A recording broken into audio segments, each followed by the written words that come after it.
Quiero saludar a Fermín Mármol García, abogado, criminalista venezolano. Bienvenido a la tarde de NTN 24. En relación a toda esta ola de inseguridad que parece recorrer la geografía venezolana, este caso en particular impactó a propios y ajenos. Impacta tanto como la respuesta que uno puede escuchar de las autoridades. Se dijo ayer que esto parecía extraño. Le pregunto, ¿por qué extraño que mataran a un turista que tenía horas de haber llegado a Venezuela dentro de la situación de inseguridad que está viviendo el país? Ciertamente, como todos sabemos, Venezuela sufre no solo de alta incidencia criminal, sino también de alta incidencia de violencia. Son dos tumores sociales que han hecho metástasis en el país, el crimen y la violencia. Por lo tanto, declaraciones referidas a que es un caso extraño, no podemos nosotros comprenderlo, porque en Venezuela lamentablemente ocurren anualmente más de 20.000 homicidios. Por lo tanto, resulta como hipótesis inicial pensar en delincuencia común, pensar en un asalto que culminó con un asesinato. Esa debería ser la hipótesis inicial, la hipótesis a priorística. El acuñar la frase de extraño perjudica la investigación y perjudica la tranquilidad de los venezolanos. Señor Mármol, ¿contribuye a las especulaciones el que la gran mayoría de los venezolanos, por ejemplo, no conozca qué fue lo que sucedió con el capitán Otaiza asesinado hace ya semanas, unos meses atrás? ¿Por qué dejar en el aire la duda de qué pasó con este caso, por mencionar alguno? El capitán Otaiza era funcionario del gobierno y a algunos funcionarios del gobierno se les escuchó decir que lo había asesinado la derecha.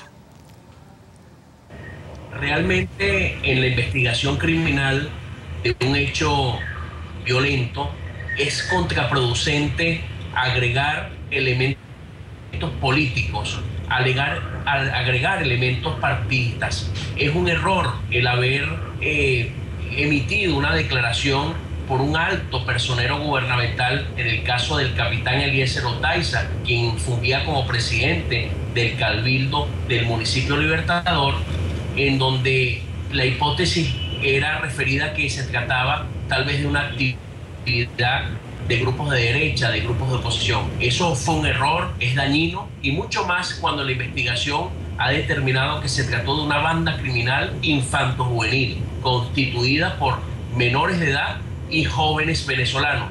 Una banda muy violenta que operaba en esa zona. Creo que el ligar actividad criminal con la oposición venezolana tal vez es para poder justificar la ola de crimen y violencia que está en el país, y eso realmente no tiene perdón, realmente eso no es justo y eso no es sano para la construcción de un país moderno. Señor Mármol, hemos conversado usted y yo en diversas oportunidades en este programa sobre la criminalidad en Venezuela. Lo lamentable es que pareciera que a pesar de que pasan los meses, los años, esta criminalidad va increciendo y no podemos hablar de una disminución. ¿Por qué? ¿Hasta dónde y hasta cuándo va a crecer la criminalidad en Venezuela? Excelente pregunta. Para las personas que siguen tu programa, es conveniente indicarles que piensen un poco en un tumor intraorgánico.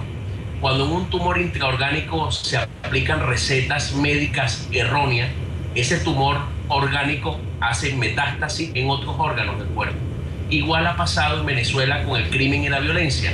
Son dos tumores sociales que jamás debieron de haberse convertido en una metástasis social.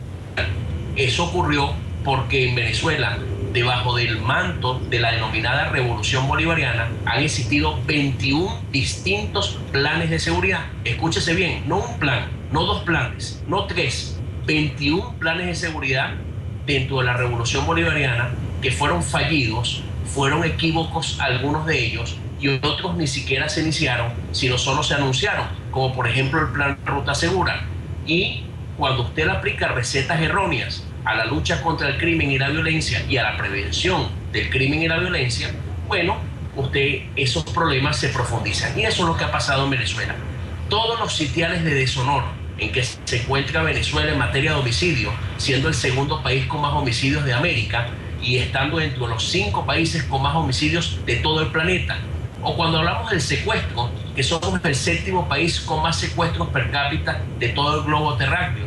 O cuando hablamos de corrupción, que estamos dentro de los 10 países menos transparentes o más corruptos de todo el planeta, ocupando la casilla 9ª. O cuando hablamos del tráfico ilegal de drogas, donde la Organización de Naciones Unidas nos ubica dentro de las 20 naciones con menos control de drogas ilícitas que pasan por un territorio, nosotros nos damos cuenta que todos esos sitiales de deshonor en homicidios, en secuestro, en corrupción, en tráfico ilegal de drogas, los hemos obtenido dentro del siglo XXI. Jamás en el siglo XX estuvimos en sitiales de deshonor en materia de crimen y violencia. Y cada año, lamentablemente, esto se agrava. Y hay varias razones para eso. Una de ellas es la impunidad. En Venezuela, de cada 100 delitos que se materializan, que se consuman, solo se castigan 6 delitos. Y como decía Eduardo Galeano, un escritor muy seguido por la revolución, la impunidad le hace propaganda al delito, le hace publicidad al delincuente, y eso es lo que ha pasado en el país.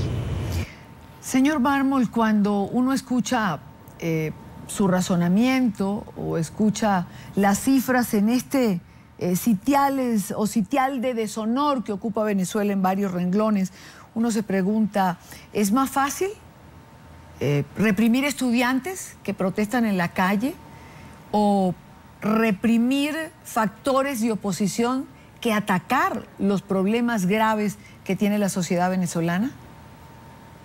Realmente países como el nuestro, como Venezuela, se necesita que los presidentes marquen la pauta y las prioridades de políticas públicas. Y en Venezuela, en estos 15 años, los presidentes que hemos tenido, el presidente Hugo Chávez, ya fallecido, y el presidente Nicolás Maduro, han tenido otras prioridades muy distintas a la seguridad ciudadana, muy distintas a proveer tranquilidad y progreso a la población.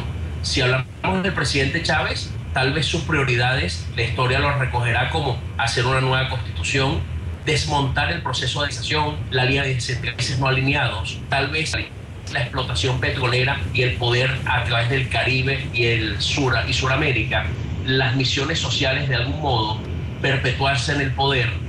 Y cuando hablamos del presidente Nicolás Maduro, tal vez tratar de construir una gobernabilidad y por otro lado el gran problema económico. Pero nunca en ninguna de las agendas prioritarias de estos 15 años estuvo la seguridad ciudadana y el tema del progreso individual, del progreso del venezolano. Y eso es grave en un país. Entonces, cuando las agendas se distraen y los presidentes están pendientes de presuntos golpes de Estado, de presuntos magnicidios, de ver cómo pedimos más dinero prestado para financiar la revolución, bueno, vemos cómo los problemas sociales se agudiza el empleo informal, se agudiza la falta de viviendas, se agudiza el tema de oportunidades y por supuesto que se agudiza el tema de inseguridad. Quiero agradecer a Fermín Mármol García, abogado, criminalista venezolano, por acompañarnos en la tarde de NTN 24. No, al contrario, Idania, para mí es un placer estar contigo, con tu equipo de trabajo y por supuesto con todos los que te siguen.